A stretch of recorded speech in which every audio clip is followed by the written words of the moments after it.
Hi, and welcome back. I'm Bill Gentile.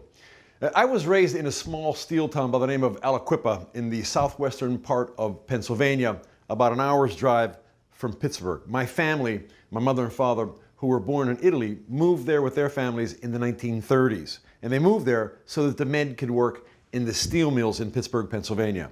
At the time, Pittsburgh was the steel capital of the world. I mean, they made steel that went into the Empire State Building, the Brooklyn Bridge, big projects all around the country and around the world.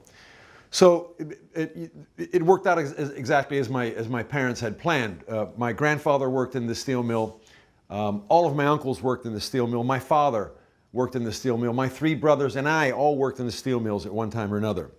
And I remember as a child, I was probably 12 years old, there was one main tunnel through which men who worked in the mills had to either walk or drive to gain entrance into this sprawling complex of huge buildings, furnaces, railroad tracks, railroad cars, and thousands of men working.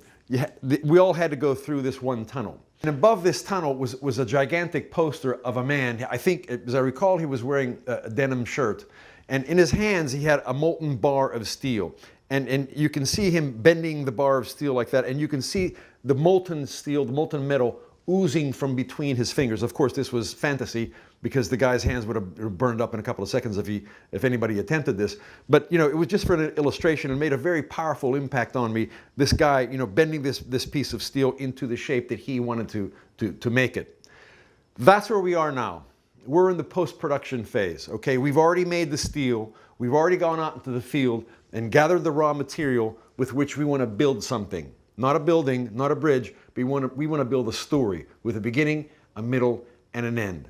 We are in post-production, and it's perhaps one of the most tedious components or parts of this whole process, but it's also a magical, it can be a really magical component of the process as well. So we call this thing, documentary filmmaking is often referred to as the creative treatment of actuality or the creative treatment of reality. We go out, we gather this information in the field, we process it here through the prism of our own experiences, our own teachings, our own childhoods, and we reconstruct this actuality or reality, and we distribute it to people to impact their lives and their perception of the world around them. Every filmmaker approaches this component of the process in a different way. What I do is the following. Regardless of how many hours of media that I generate in the field, it could be 1 hour, it could be 70 hours. I've come back from some assignments with dozens of hours of material. So number one, I sit down, watch this stuff in real time, and I'll be transcribing what everybody says. And I'll approach everything in chronological order. The key to this process of post-production, of editing and so forth, is organization. The more material you have, the more you have to be organized. You have to be able to access your best material. Otherwise, if you come back with 20, 30 hours of information and you don't have the stuff organized, you're never going to be able to find the best materials. You may wind up doing your final project with not exactly the best material that you generated in the field. So I do it chronologically. I go through my information, October 2nd, it's in one folder. October 3rd is in another folder. October 4th is in another folder. And inside each of these folders, I might, collect all the information about character, John Doe, and then all of the information about the other character, Sarah Smith, whatever. But again, however you decide to organize this stuff, organization is the key to your success here. So I sit down, I'll watch this stuff in real time, I'll organize the material, I'll be transcribing the material and putting down the important things that people say and do in the tape, okay? I'll be doing that, and I'll be grabbing the information, visual information. I'll have a timeline open on Adobe Premiere, and I'll be putting the pieces of visual material on that timeline in the approximate sections where I think they're going to be. In other words, if I think that X scene is going to be at the beginning of the film, I'll just throw that material at the beginning of the timeline. If I think that another scene is going to be at the end of the film, I'll just grab that material. Nothing. I won't bother with transitions, no fine tuning or anything. Just put it at the end of the timeline. Approximate locations where the stuff is going to be. So I'm going through the material. I'm transcribing what everybody says. I'm organizing the material, I'm putting this stuff down on the timeline, and I'm writing a script. Now, you have available to you a couple of scripts. One for a film that I did in Afghanistan, it's called Afghanistan: The Forgotten War, and the other one from this film that I did in the Ecuadorian Amazon a couple of years ago called When the Forest Weeps. Okay, take a look at that material, and you'll see how I construct the scripts. This is really important. You can get away with doing a piece without a script if your piece is going to be 2 or 3 minutes long. But once you get past that 2, 3, 4, 5 minute marker, it becomes more imperative to have a script, because a script is your roadmap. In theory, you should be able to take your external hard drive and your script to an editor and tell him or her, okay, I'll be back in 3 days, you should be, and that person should be able to follow your map and lay out the film as you see fit, okay? And then he or she can make adjustments and say, wait a minute, maybe this stuff should be here, this stuff should be over there, whatever.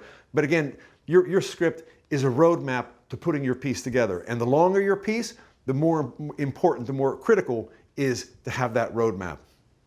So when you write the script, one of the important things, take a look at this script, When the Forest Weeps, and you'll see the controlling idea that I put up there. Let me read this controlling idea to you really quickly. I'll pull up the script.